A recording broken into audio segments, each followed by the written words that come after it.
Hi, David Lee here again one more time, working on our little series of frequently asked questions. I've got one more to do today, and I'm going to take a nap because I'm tired. But this is a good question, and hopefully I can answer it to your satisfaction.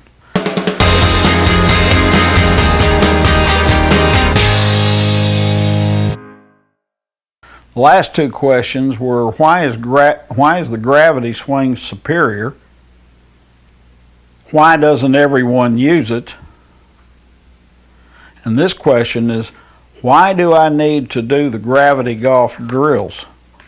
This is a great question, and one of the most important questions that I could ever answer for you.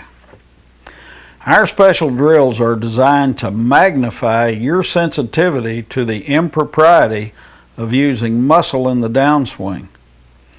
Practicing with them will quickly teach you how to hit the exact center of the club face, and your shots will go farther and straighter. You'll love the difference.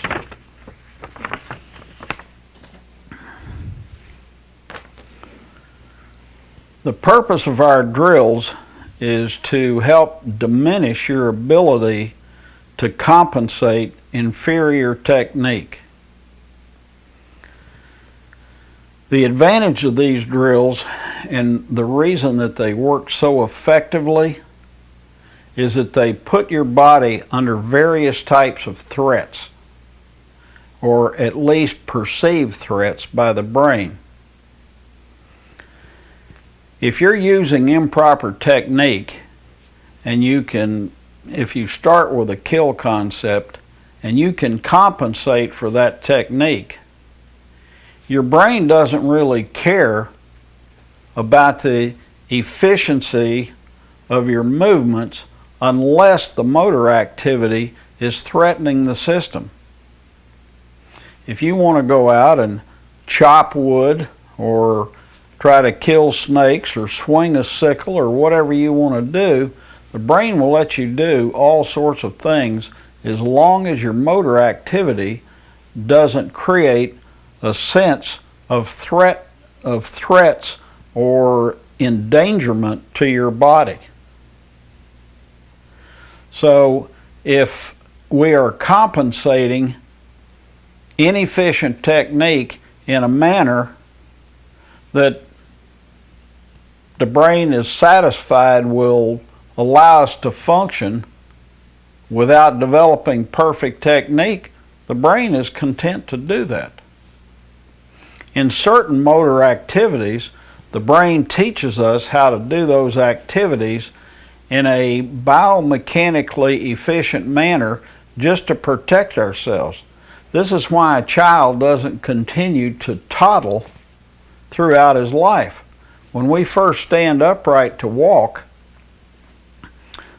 before our legs develop in strength and whatever systems are at work to make us sensitive to our new position in space from where we were when we were crawling on all fours, the brain has to deal with a very complex set of circumstances here. When we first stand upright on 2 feet, we stagger all over the place. A child toddles. The question becomes, why don't we continue to toddle throughout our lives? And the answer is because the brain senses the threat of falling and knows that instinctively that if we fall to the ground, we're going to hurt ourselves.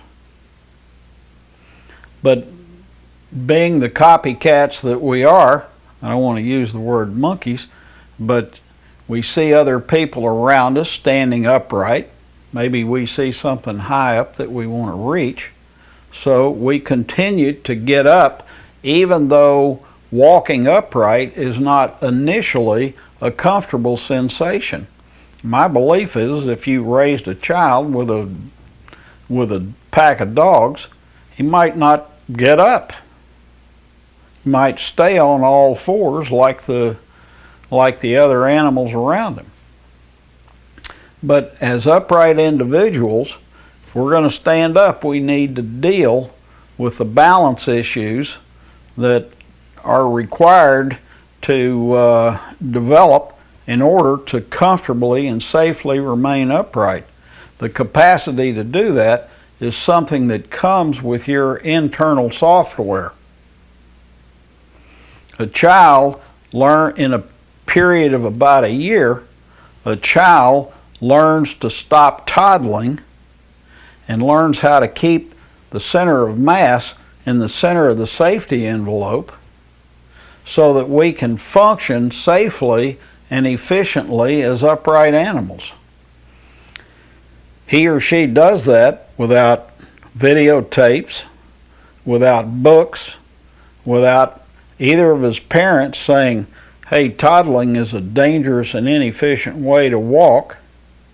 The instinct to stop moving so close to the edge of your safety envelope with every step you take is instinctive. And over a period of time, we learn how to keep our center of mass in the center of this perimeter in which we can move without falling.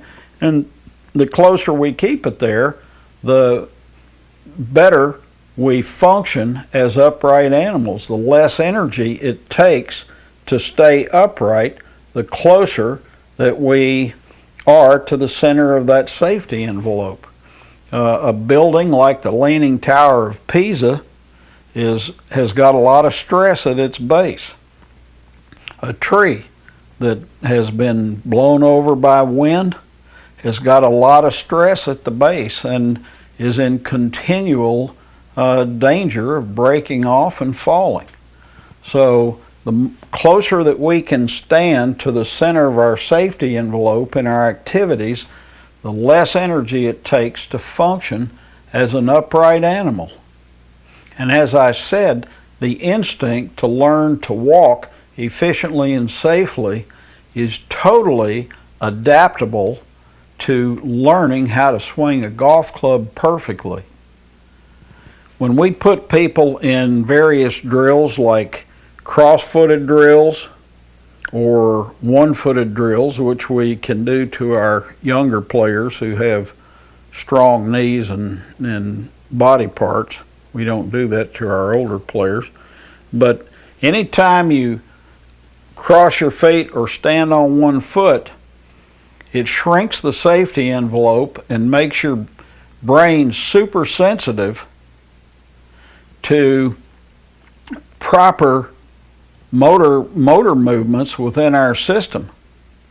As our safety envelope gets smaller and we start applying force from our arms in the downswing, it immediately awakens the part of our brain that taught us how to walk and ride a bicycle, and that part of our brain comes off of cruise control, so to speak, where it's been since it taught us to walk efficiently, and it says, hey, whatever this activity you're doing happens to be, really is not thinking about golf. That part of the brain is thinking about remaining upright and about not having this motor activity threaten our balance. That part of your brain will override the part of your brain that's thinking about hitting the golf ball, and it says, hey, whatever this activity is that you're doing, you cannot continue doing it in this manner safely.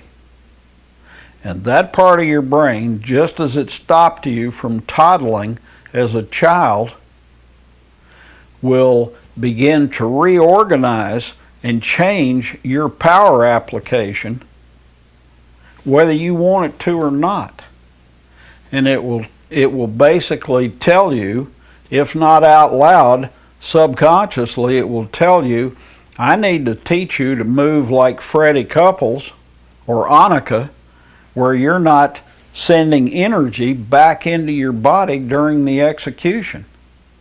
See, one of the ways that we learn golf wrong is we go out there and the first thing we do is spread our feet apart and expand our safety envelope into an ellipse by broadening the base. That gives an incorrect suggestion to the brain that it's okay to start applying extraneous force from our arms, because the broader the base is, the less likely that internalized energy will throw us off balance. If we're on one foot and we internalize with a very tight safety envelope, and we internalize our own energy, there is an immediate threat to remaining upright. The big computer picks up on that, and it starts to override the conscious mind, and it begins to change the motor activity. So all of our drills, and it changes that motor activity to a better, more efficient, and physiologically friendly technique. This happens without any conscious or cognitive suggestions from us on how to swing the golf club technically correct. We may have no idea whatsoever how Freddie creates power in his golf swing, and our drills are designed to develop those movements that he has in your body, whether you understand how they work or not. Some of the most effective golf schools that I've ever conducted have been with people from other lands that I could not dialogue with.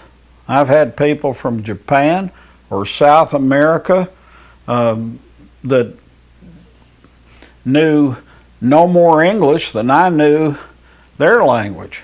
And they would come in, we'd put them in the different drills, and they would start to develop the same type of technique you see in Freddie or Annika without any dialogue whatsoever in what those techniques consisted of.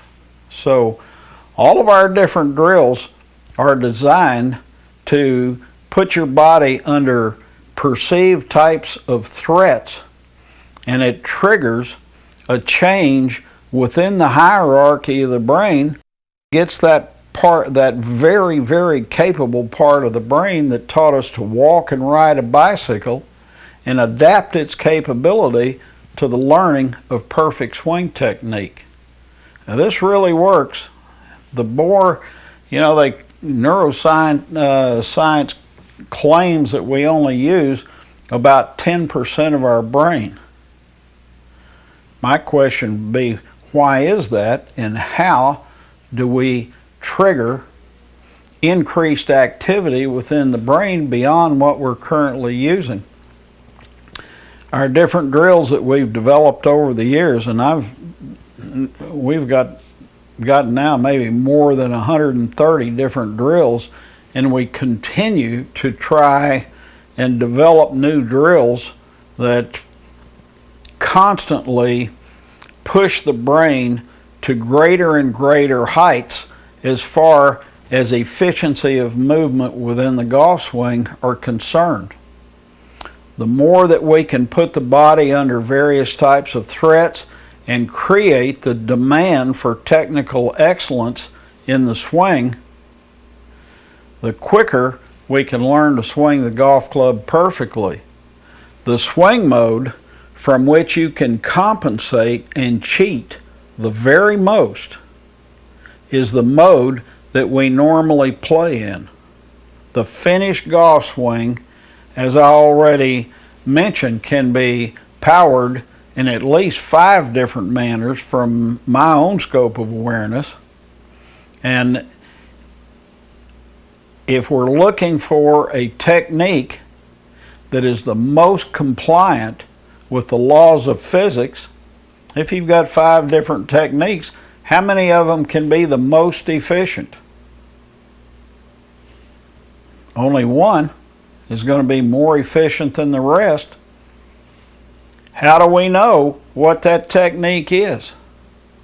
So if we can develop training exercises that can only be accomplished or must be executed correctly in order to produce results, we can very quickly through these drills discover by feel what proper power application consists of. Now this stuff may seem a little off the wall, and you may see people out there doing things that you're unfamiliar with that look very, very out of the ordinary, but believe me, the more that you threaten your body by weakening it or destabilizing it or threatening your cardiovascular system, the quicker you can get your big computer in the back of your head to develop perfect technique within your system. This stuff really, really works. If you will start studying these drills, you'll quickly find out exactly how Freddie Couples' golf swing works and how to develop it in your own body. Study this stuff. I'm telling you, the answers you're looking for are in this material. Thanks, and have a great day. Thanks for watching today. Go to our new website, check out our videos and articles, read about our golf schools. They're the most comprehensive schools done anywhere in this country. Come down and see us, get involved in one of those, check out our social media, and great luck with your golf game. Thanks.